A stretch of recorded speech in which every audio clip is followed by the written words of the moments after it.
Hey there, Dan Munch, one half the Flipping Info guys, and another edition of Edmonton Uncovered. We are in Sherwood Park, and we're with Johnathan, who is the owner of Meat Street Pies. Once a truck, now a place where you can actually come and be warm and eat Meat Street Pies. Hello, Johnathan. Hello, how are you? Good. Good. So, we are in a warm space in Sherwood Park. We used to be standing out in a long queue, waiting to get your food from a truck. And now we're in a restaurant. So how's this evolved to such a great thing? Well, the food truck started 5 years ago, and our client base kept building. Typically, we're in 3 farmers markets through the summer, and we would typically shut down for winter, and I would go to Mexico for 5 months. Oh. And I thought, you know what, this brand, this product has legs.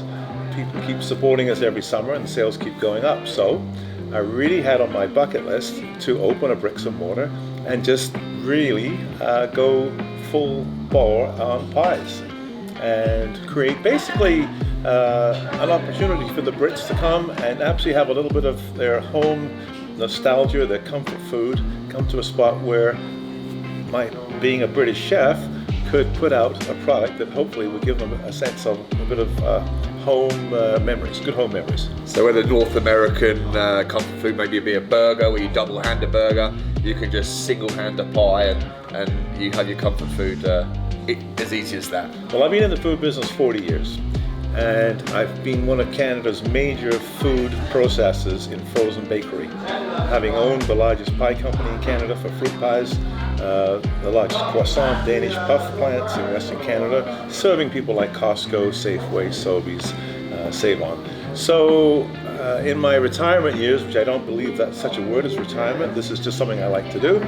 I'm a pastry guy, I'm a chef, and I wanted to say, okay, let's improve the pastry quality out there. And let's bring an alternate to a hamburger and a hot dog. So I saw the niche in the market not being filled, and having been in the wholesale market, always being beaten up by suppliers who the price is never good enough, the service isn't fast enough in terms of getting the full trailers of product to their warehouses, I want to deal with the consumer. Go back to my roots where in a restaurant you're dealing directly one-on-one with the customer. So the food truck was born. You can't get any more interactive between the chef in the truck baking pies to the consumer coming to the truck to buy and taste and tell you how good they are. And that led to this restaurant. And so here in Sherwood Park, it's our first bricks and mortar, and we plan to change the kitchen so that we'll be an open style bake shop. It's very similar to Italian Center, where when you walk in and have a pizza there, you see it being actually made, and you see the bakers baking their breads and their pastries. And this will be the same thing with pies. So when you come in here, you'll see us making melt and Morby style pies, or Cornish pasties, or sausage rolls. Now, it'll take a few months to get that equipment in here, but basically, this is going to be the place to go for authentic British pies. Savory pies, and both meat-based and vegetarian, vegan-based. So I was going to say, so when a Brit or a Canadian or anyone comes in, what can they expect from Meat Street Pies and this restaurant? Well, they can expect the best in class, and that's a term that I have used throughout my career, best in class. So we'll be the best in class of melt, best in class in sausage roll. And the Brits who've come to our truck and supported us over the last 5 years have told me that our pastry is second to none. And we're not cheap on fillings either. I mean, we put the meat into our products. So I think when people experience our pies, they're going to get a premium product. So when you say Melton, there might be some people that are watching Edmonton Uncovered, they might not know what a Melton is. Can you tell us exactly what goes into making a Melton, what it is? Sure, it's a hot water paste, which means that you heat the lard and the water with some seasoning in it, typically salt, a bit of pepper, and you make a paste. You cool the paste down after you put the ingredients together. So you boil the water and the lard, you put it to the flour, you mix it, you cool that down, and then after a few hours you're able to form, we have a wooden dolly, which is a round wooden dowel, if you like, with a knob on the top that you can hold, and you bring the dough up, you hand form it, you hand raise it, they call it in England, and once you've raised it, you put the meat inside, roll out the top, you crimp it, and you let it sit in the fridge for overnight, 24 hours typically, to let the pastry dry under refrigeration so that it doesn't go, it doesn't. Does it do that? Well, I haven't heard any noises lately, but Basically, it goes from this to a rounded barrel, which is very traditional British. But the thing is that if you're not careful, it goes too flat, and then the pie doesn't look traditional. So we let the sides of the pastry firm up with the air moving in the fridge. And then the next day we go into a very hot oven to set the dough, and then we cool it down. So it's about an hour and a 15-minute bake.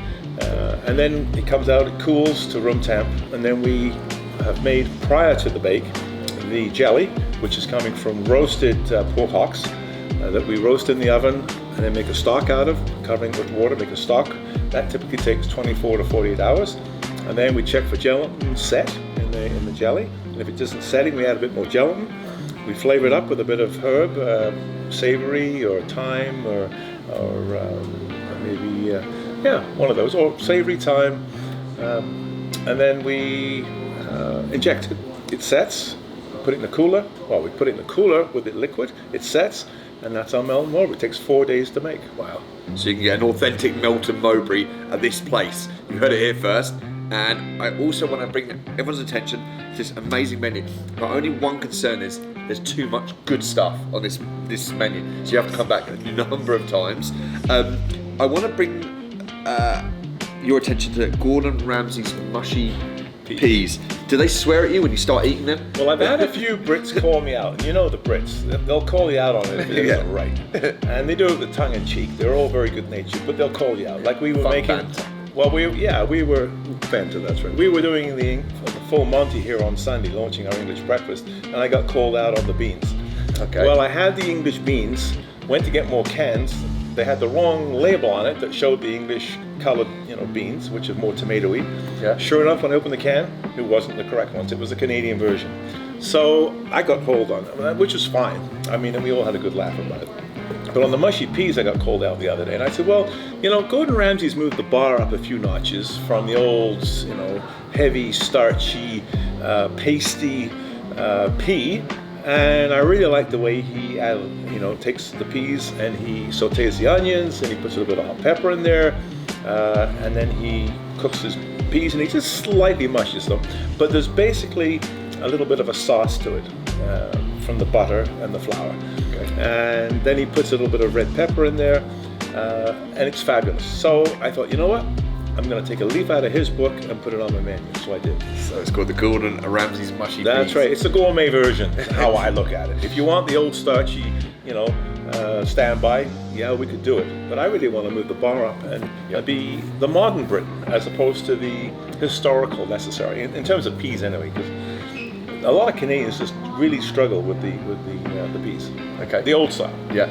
This is a new version made by Gordon Ramsay and now by Johnathan. And I got to tell you, we're now putting the mushy peas on as a garnish to every plate, so everyone gets a chance to try them without buying them. Okay. And you can get a side order. Yeah. But I thought, you know what, Gordon, you've done such a hell of a job. I'm going to put them on as a garnish. So I also want to bring everyone's attention to these things here. So these are a real chip, a real English chip. And it's the first time I've actually tried one, so thanks ever so much for bringing this to me. I feel the fish and chip shops, I'm not going to say any names, but they're more fish and fry shops. These are proper chips, so how do you make such an amazing, authentic English chip? Well, I'll tell you a little bit about it. I did some research on the British chip, and of course the potatoes in England are slightly different to the ones we have here. They're Morris Piper in England. But I found out through my research that the russet is actually part of the same family as the Morris Piper. Yep. Well, then why isn't it cooking the same way? And the Canadian government won't allow Morris Piper into Canada. So I can't replicate it from a potato perspective. So the only way to do it was to take a russet and then basically double blanch it. Okay. Or blanch it and then fry it. And rather than most of the people who are doing fresh chips out there, or fresh cut fries, should I say? There you go. Are double frying them. They fry them at a low temperature of 300 F, and then they'll come in back a few hours later at 350 F, and you've got a greasier, more how can I say, a more limp product. Yeah. In order to get the crustaceans on the end of these chips, what you need to do is to put them into water. And when you cook them, you take your two fingers, and if you can push right through it like that, that means it's blanched enough. Okay. If you can't do that, when you go to fry it, it's still hard in the middle. And so what I've been able to do is replicate the Morris Piper by basically overcooking with water the chip. And so now when you fry it, you get the crispy ends. Let me show you some fries. I'm just going to find one here. Yeah, there's one right there. See, the crispy ends, where the starch is boiled out. And the starch is what makes, on a potato, what makes a potato go dark in the oil is too much sugar. And the starch is sugar, right? It's just a different form of it. So by getting rid of some of the starch, you can cook the chip longer to get the crunchy ends. And so you get a lighter looking chip that has crunchy ends with a soft middle.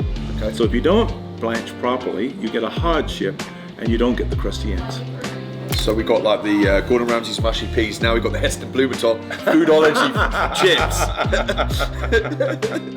So Edmonton Uncovered is all about local. Right. So I want to bring everyone into speed about how you support local. I looked at your menu. You use Irving's bacon, Irving's pork product. So how do they intertwine with your business, Meat Street Pies? Well, when I came to the restaurant, I thought, pies are great, and we're getting a great response from pies and chips and mushy peas, etc. But we're still missing. We need to be more British. Okay. How do we be more British? Well, I looked around and I thought, you know what? The full Monty. There is no authentic full Monty. There's people trying it and they're getting close, but they're not doing the full Monty. So I thought, okay, the full Monty, British style, has to have British type meat products. And we're at the market with Irving's, in 2 different markets with them. And I thought, I know Alan and Nicola, and I've eaten their products, and they're very authentic, back bacon, smoked, side bacon, and sausage, the Cumberland sausage. So I thought, you know what? Let's partner. Let's really partner with someone who's doing and they're using the Berkshire pork, pigs, Berkshire pigs. Yep. So I thought, well, you know what? Let's partner with someone who's already authenticated British style food and bring it to the public on the plate instead of in a plastic bag for you to cook at home. So that's what we've done. So basically, we have got Melton Mowbray pies, we've got authentic pies, we've got a British pig farmer who provides British pigs to this amazing restaurant. I don't think it gets more British than that. No. So, Meat Street Pies, it's in Sherwood Park. Johnathan's going to bring you everything authentic British. Come and build your own breakfast or eat your own pie, and we look forward to seeing you here. Thank you so much, Johnathan. Thank you. It's been a pleasure. Sweet.